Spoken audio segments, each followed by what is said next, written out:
یہ موسیٰ علیہ السلام پر نازل ہوئی. یہ سوال ہوتا ہے نا کہ کتاب تنہا نہیں آتی، کتاب براہ راست بھی نہیں دی جاتی، پہاڑ پر رکھی ہوئی بھی نہیں مل جاتی.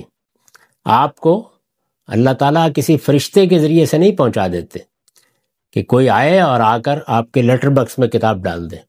اللہ اپنا پیغمبر بھیجتا ہے اور پیغمبر ایک مشن کے ساتھ آتا ہے. تو اصل حیثیت اللہ کے پیغمبر کی ہوتی ہے، یعنی وہ آتا ہے، ہدایت کا منبع وہ ہے، دین کا ماخذ وہ ہے، کتاب اس کے ساتھ نازل ہوتی ہے. تو اصل کی حیثیت کس کو حاصل ہے؟ اللہ کی ہدایت کے معاملے میں یا ماخذ ہونے کے لحاظ سے وہ اللہ کے پیغمبر کو حاصل ہے. اسی لیے قرآن مجید نے یہ تعبیر اختیار کی، وَأَنزَلَ مَعَهُمُ الْكِتَابَ، ان کے ساتھ کتاب آتی ہے. تو یہ موسیٰ علیہ السلام پر نازل ہوئی.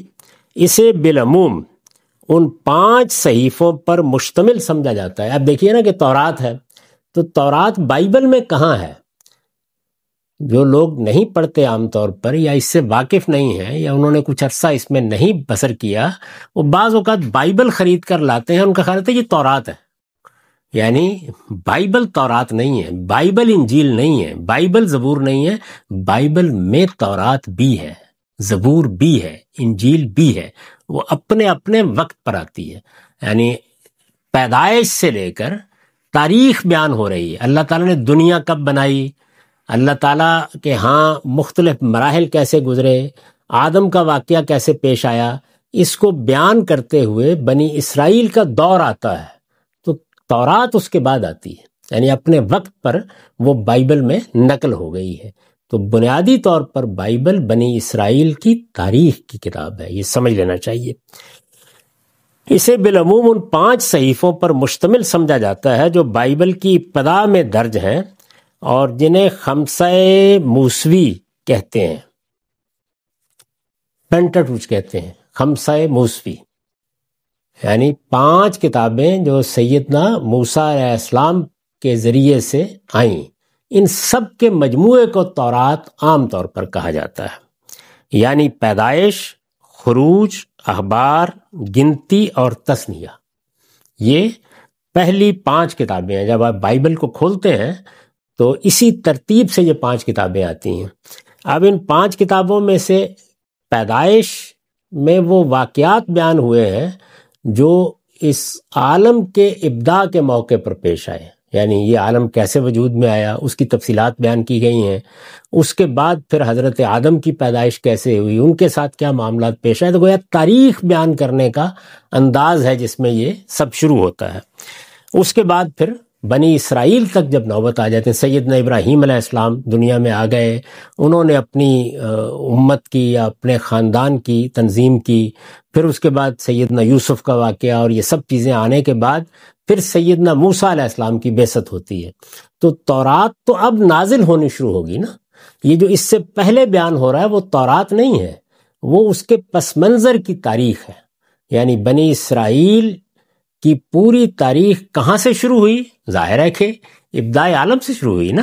اللہ تعالیٰ نے دنیا بنائی، آدم وجود میں آئے، آدم علیہ السلام کی نسل چلی، پیغمبروں کا سلسلہ جاری ہوا، سیدنا نوح علیہ السلام کی بعثت ہوئی، حضرت ابراہیم کا زمانہ آیا، اب بنی اسرائیل کا دور آئے گا.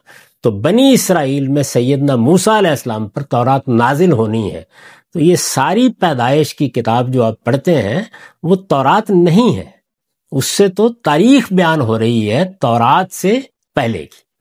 یعنی جس طریقے سے ہم قرآن مجید کے بارے میں گفتگو کر رہے ہوتے ہیں تو ہم بنی اسماعیل کی تاریخ شروع کرتے ہیں. یعنی سیدنا ابراہیم علیہ السلام نے عرب میں اللہ کا گھر بنایا، بیت الحرام مسجد حرام کی بنیاد رکھی، اپنے بیٹے اسماعیل کو وہاں آباد کیا، اسماعیل کو اس کی تولیت دی، انہوں نے وہاں کے لوگوں کے ساتھ شادی کی، وہاں مقیم ہو گئے، ان کی قوم وجود میں آ گئی. ایک پوری تاریخ بیان کرتے ہیں، یعنی جو گویا یوں سمجھ لیجئے کہ قبل اسلام کی تاریخ ہے. اس کے بعد محمد الرسول اللہ صلی اللہ علیہ وسلم کی بعثت 2000 سال کے بعد ہوئی، اب قرآن نازل ہوا. تو یہ جو پہلے تاریخ بیان کی جا رہی ہوتی ہے یہ قرآن نہیں ہے، یہ تو اس کا پس منظر بیان کیا جا رہا ہے. تو اس سے ایک مثال سے سمجھا جا سکتا ہے کہ یہ جو کتابیں 5 کتابیں ہیں ان کے اوپر بھی اس لفظ کا اطلاق مناسب نہیں ہے. یعنی ان کے اندر تو گویا تاریخ بیان کر کے ایک مرحلے پر تورات سامنے آنی ہے، یعنی پیدائش، خروج، اخبار، گنتی اور تثنیہ۔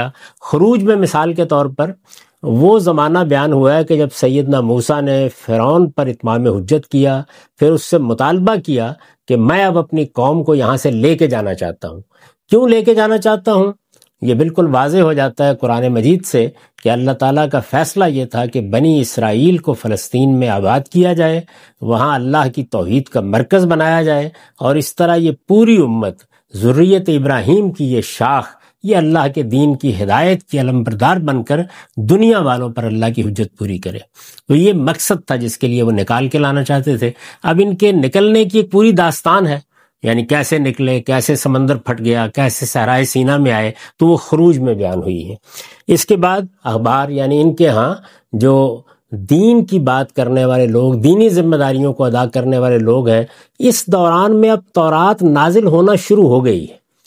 قرآن مجید کی تاریخ میں بھی یہ سب لوگ جانتے ہیں کہ قرآن مجید کا نزول تو رسول اللہ صلی اللہ علیہ وسلم کے نبوت حاصل کرنے کے بعد ہو گیا، اب وہ نازل ہو رہا ہے۔ کسی کے پاس اس کی ایک سورہ ہے، کسی کے پاس 2 سورتیں ہیں، لوگ لکھ رہے ہیں، لوگ یاد کر رہے ہیں، لیکن پھر وہ ایک وقت میں پایہ تکمیل کو پہنچا، یعنی 22-23 سال میں جب وہ پایہ تکمیل کو پہنچا تو اب اس کو ترتیب دیا گیا، جس کو قرآن نے بیان کیا نا سورہ قیامہ میں، کہ اللہ تعالیٰ کہتے ہیں کہ آپ فکر مند نہ ہوں، انا علینا جمع ہوا قرآن، ہم اس کو ترتیب دیں گے، اس کو جمع کریں گے، پھر اس کو دوبارہ پڑھیں گے پوری کی پوری کتاب کو، اور جب ہم اس کو دوبارہ پڑھیں فیضا کرانا و فتب قرآن، تو اس کی آپ پیروی کریں گے۔ تو اب اسی طریقے سے یہ پیدائش، خروج، پیدائش میں گویا تورات سے پہلے کا زمانہ، خروج میں ان کے وہاں سے نکلنے کا زمانہ، اس کے بعد اب اخبار سے خروج میں بھی کچھ، اب تورات کا نزول شروع ہو گیا ہے۔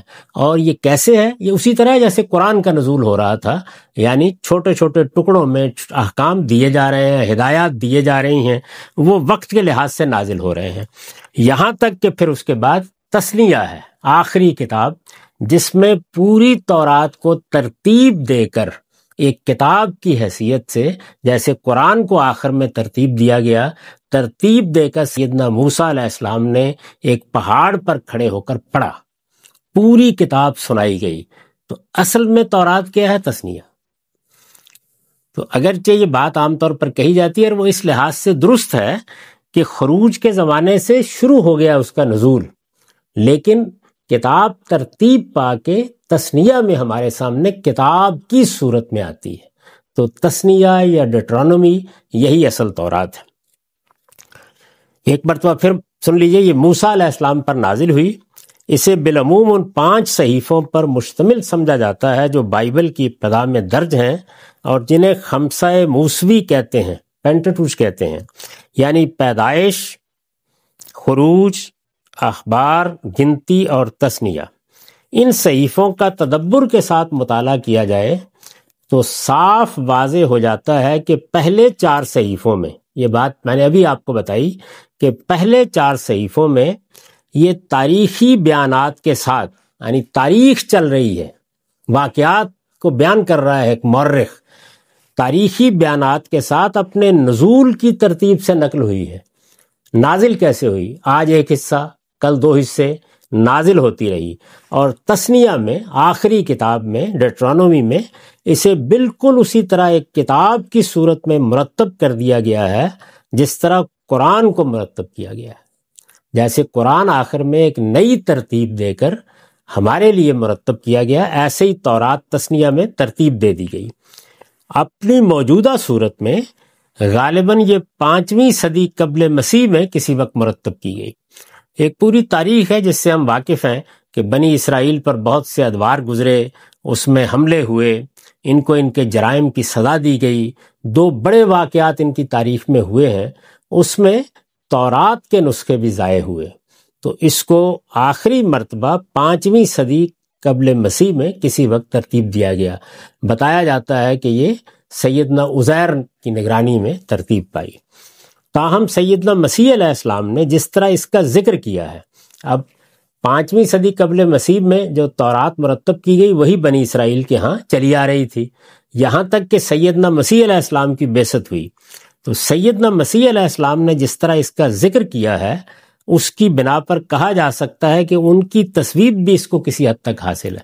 یہ ہو سکتا ہے کہ اس میں کوئی چھوٹی موٹی تبدیلی بھی ہو گئی ہو، کوئی ترجمے اور تفسیر کی چیزیں بھی شامل ہو گئی ہوں، لیکن جب ہم انجیل کو پڑھتے ہیں اور سیدنا مسیح علیہ السلام کا زمانہ آتا ہے تو وہ اس کی تردید نہیں کر رہے، اس کی نفی نہیں کر رہے، اس کو رد نہیں کر رہے، بلکہ اس کو ہی اللہ کی کتاب کی حیثیت سے پیش کر رہے ہیں۔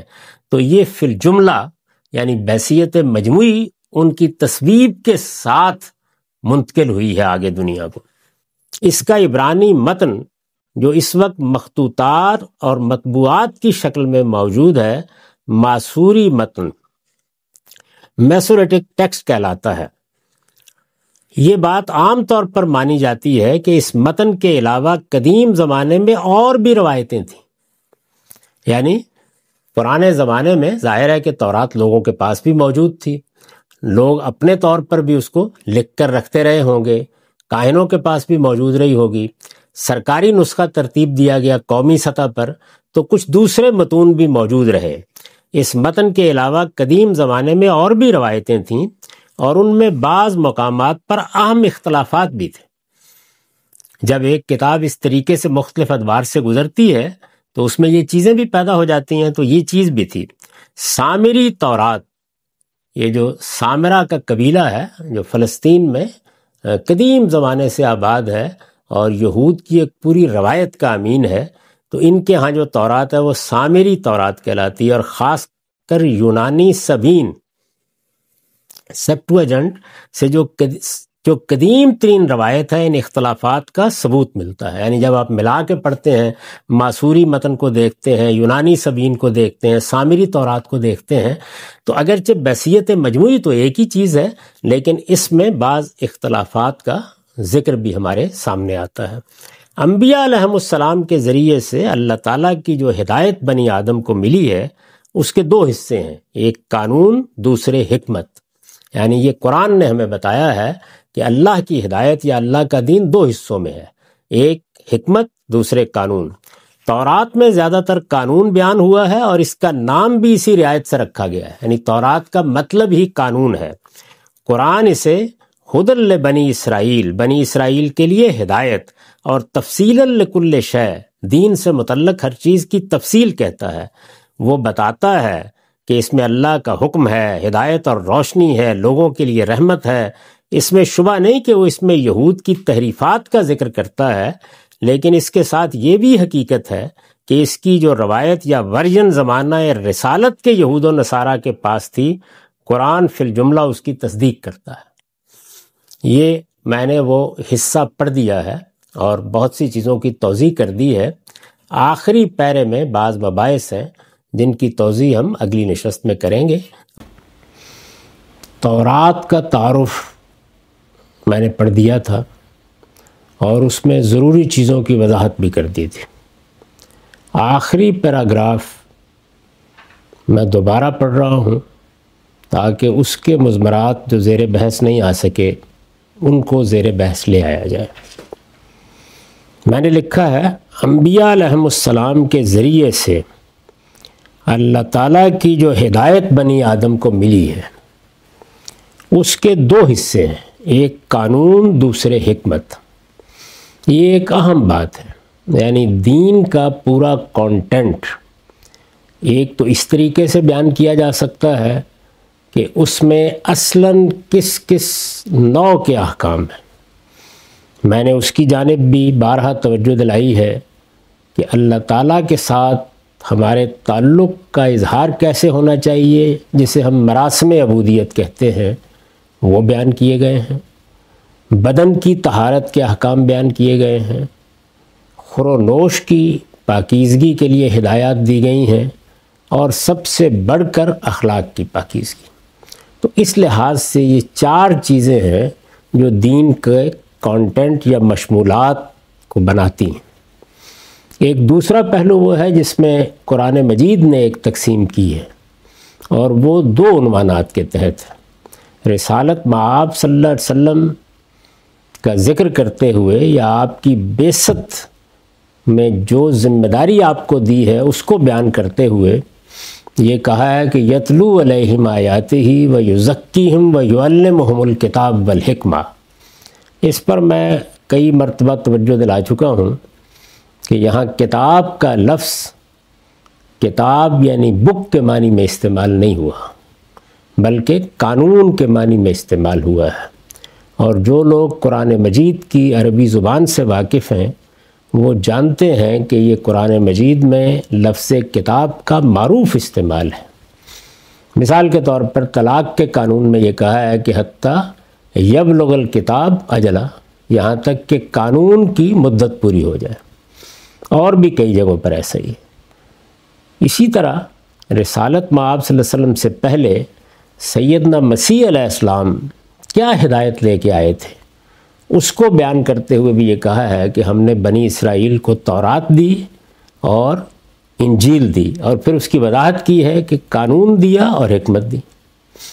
تو اس کے بعد کوئی شبہ باقی نہیں رہ جاتا کہ دین کے کانٹینٹ کی جو تقسیم اللہ تعالیٰ نے کی ہے وہ دو حصوں میں ہے، یعنی الحکمہ، اس میں ایمان و اخلاق کے مباحث ہیں، اور کتاب یا قانون جس میں شریعت بیان ہوتی ہے۔ میں نے اپنی اس کتاب میزان میں اس کے دو بڑے حصے اسی اصول پر کیے ہیں، یعنی پہلا حصہ الحکمہ کا ہے، اس میں ایمانیات اور اخلاقیات کے باب ہیں۔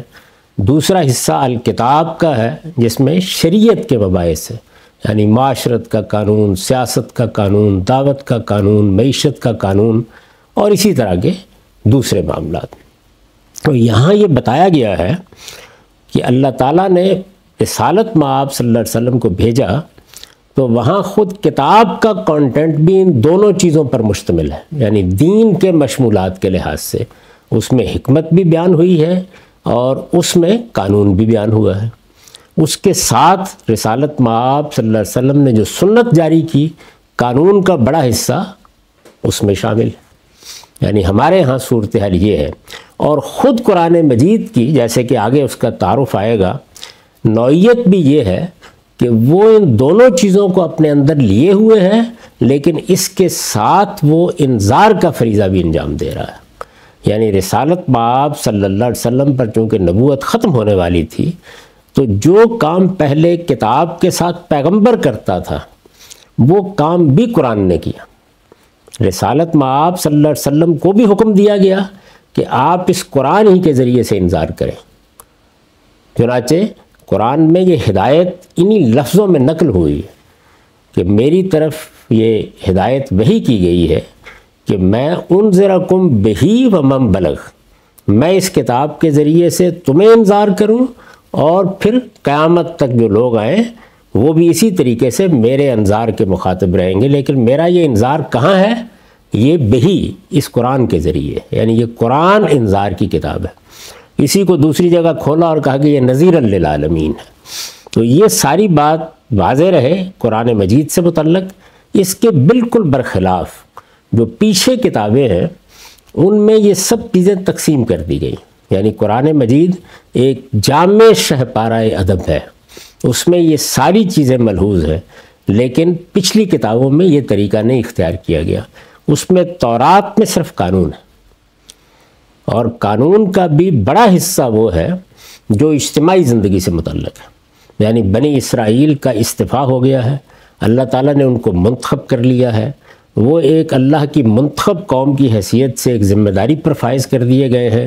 اس ذمہ داری کو انہیں ہزاروں سال تک انجام دینا ہے، چنانچہ اس سے متعلق پورا قانون ان کو دیا گیا ہے تورات میں۔ اور یہ معلوم ہے کہ تورات سیدنا موسیٰ علیہ السلام پر نازل ہوئی ہے، اس سے پہلے ہم بیان کر چکے ہیں۔ تو یہ میں نے عرض کیا ہے کہ ایک قانون ہے، دوسرے حکمت۔ تورات میں زیادہ تر قانون بیان ہوا ہے، اور اس کا نام بھی اسی رعایت سے رکھا گیا ہے۔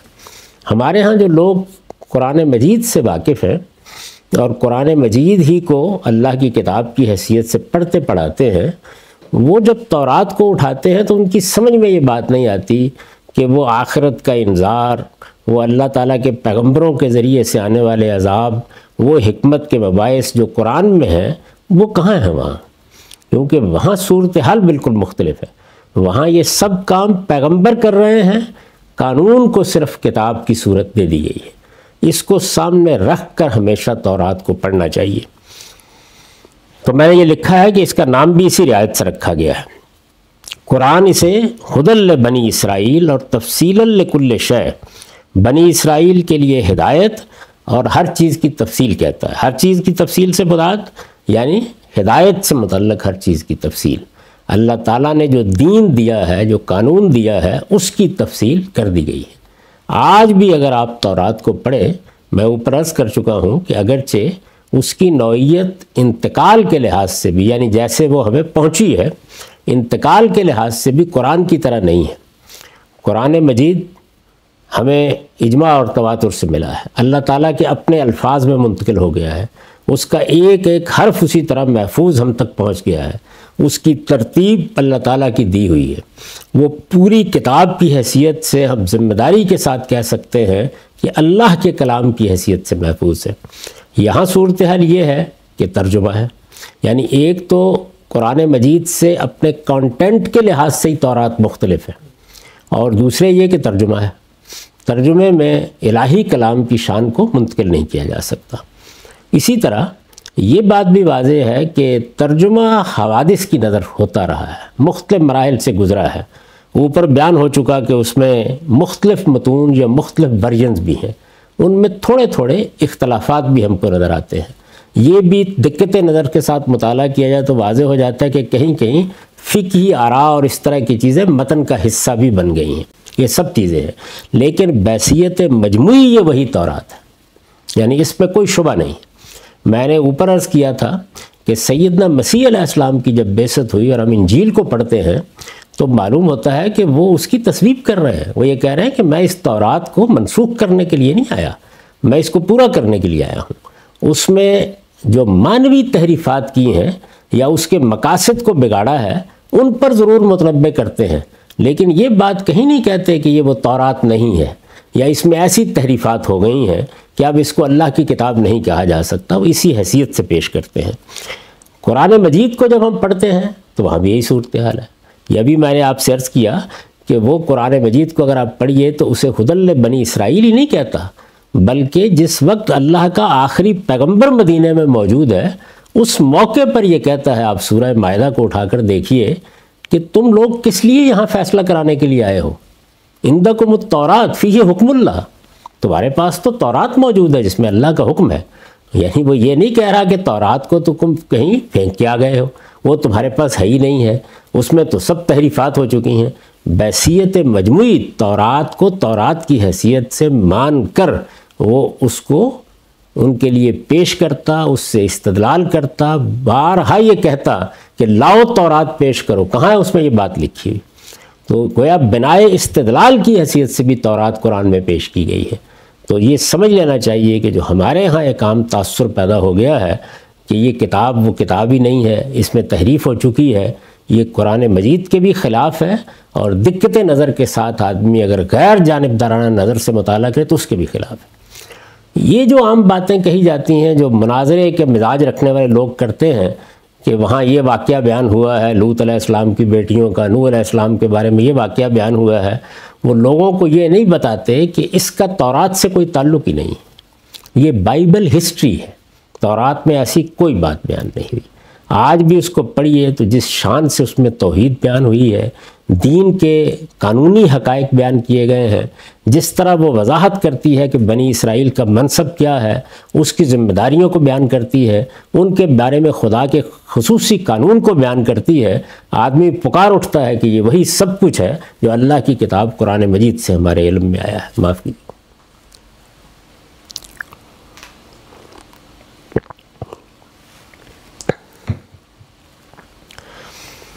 چنانچہ اسی بنا پر میں نے اپنی اس کتاب میں بھی توجہ دلائی ہے اور جگہ جگہ اپنی تفسیر میں بھی توجہ دلائی ہے کہ قرآن کے پس منظر میں یہ تورات موجود ہے، لہٰذا قرآن مجید اس کو پس منظر میں رکھ کر گفتگو کر رہا ہے۔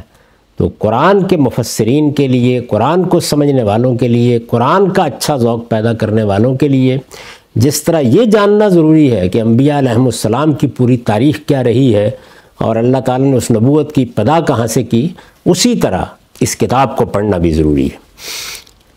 وہ بتاتا ہے کہ اس میں اللہ کا حکم ہے، ہدایت اور روشنی ہے۔ یہ قرآن مجید کے بیانات ہیں تورات کے بارے میں، لوگوں کے لیے رحمت ہے۔ وہ اس طرح تعارف کراتا ہے، اس میں شبہ نہیں کہ وہ اس میں یہود کی تحریفات کا ذکر کرتا ہے، یعنی جس طرح کہ میں نے عرض کیا کہ ترجمے میں کچھ مسائل پیدا ہوئے ہیں، بعض جگہوں پر بعض فقہی چیزیں اس میں داخل ہو گئی ہیں، تعبیرات ٹھیک اختیار نہیں کی گئیں، لیکن یہ کہیں کہیں ہوا ہے۔ بحیثیت مجموعی اس کے اندر وہ سب کچھ ہے جو قرآن نے بیان کیا ہے، یعنی اللہ کا حکم، ہدایت، روشنی، لوگوں کے لیے رحمت۔ لیکن اس کے ساتھ یہ بھی حقیقت ہے کہ اس کی جو روایت یا ورژن زمانہ رسالت کے یہود و نصارہ کے پاس تھی، اوپر بیان ہو چکا کہ قرآن مجید کی طرح ایک ہی تورات نہیں ہے، بلکہ اس کے مختلف ورژن ہیں۔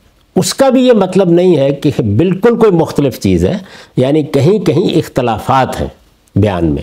تو جو اس کے ورژن موجود ہیں اس وقت ہمارے پاس، یہ معلوم ہوتا ہے تاریخی مطالعے سے کہ عرب کے یہود کے پاس یا عرب کے نصارہ کے پاس جو اس کا ورژن تھا وہ اس سے مختلف تھا جو اس وقت ان لوگوں کے پاس ہے، اور قرآن مجید ظاہر ہے کہ اصلاً اسی کی تصدیق کرتا ہے۔ لیکن یہ بالکل واضح ہے کہ جتنے بھی ورژن اس وقت موجود ہیں، خواہ وہ یونانی سبین ہے یا سامری تورات ہے، جب ہم اس کا مطالعہ کرتے ہیں تو بس کہیں کہیں چھوٹے چھوٹے اختلافات سامنے آتے ہیں۔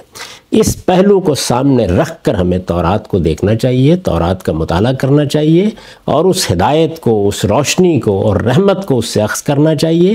بلکہ جہاں تک توحید کے اطلاقی معاملات کا تعلق ہے، وہ جس درجے میں تورات میں بیان ہوئے ہیں اس درجے میں قرآن میں بیان نہیں ہوئے۔ اس کا مطلب کیا ہے؟ اس کا مطلب یہ ہے کہ توحید کے وہ پہلو جو ایک مسلمان قوم میں مسائل پیدا کرتے ہیں، یعنی قرآن جب خطاب کر رہا ہے تو وہ یہود و نصارہ کو خطاب کر رہا ہے، ان سے بعض بحثیں کر رہا ہے، وہ مشرکین عرب کو خطاب کر رہا ہے، تو وہ بہت سی چیزیں جو اطلاقی نوعیت کی ہیں، مثلا تعویذ گنڈوں کا کیا کرنا ہے، مثال کے طور پر توہمات کی کیا نوعیت ہے، قرآن میں یہ چیزیں اشارات کی شکل میں ہیں، اجمالاً بیان ہوئی ہیں، وہاں اس کی تفصیل کر دی گئی ہے۔ تو یہ چیزیں اسی طرح سے اس میں سے اخذ کرنی چاہیے، اور بنیادی دعوت اور بنیادی پیغام کے لحاظ سے یہ بالکل ایک ہی کتابیں ہیں، یعنی قرآن مجید کی تاریخ، قرآن مجید کی شریعت، قرآن مجید جو مناسب بیان کرتا ہے، وہی چیزیں آپ کو تورات میں مل جائیں گی۔ اور وہاں اطلاقی چیزیں، ظاہر ہے کہ ایک مسلمان قوم ہے جو پیغمبروں کے زیر اثر زندگی بسر کر رہی ہے، اس کے ہاں جس طرح کے توہمات پیدا ہو جاتے ہیں، ان کی تفصیلات اس سے ذرا مختلف ہیں جو عرب میں موجود تھے، اس کو بہت تفصیل کے ساتھ تورات نے بیان کیا ہے، اور ایک سچے صاحب ایمان کو اسی نظر سے اس سے بہت رہنمائی ملے گی۔ قرآن مجید مثال کے طور پر جبت کا تذکرہ کر دے گا، قرآن مجید سفلی اعمال کا تذکرہ کر دے گا، قرآن مجید سیدنا سلیمان علیہ السلام کے زمانے میں جو انحطاط آیا اس کا ذکر کر دے گا، لیکن ان کی تفصیلات کو جاننے کے لیے آپ کو تورات کی طرف رجوع کرنا چاہیے، یعنی کیا کیا وضاحتیں، کیا کیا چیزیں ہیں جو اطلاقی مسائل میں ہمارے سامنے وہاں سے آتی ہیں۔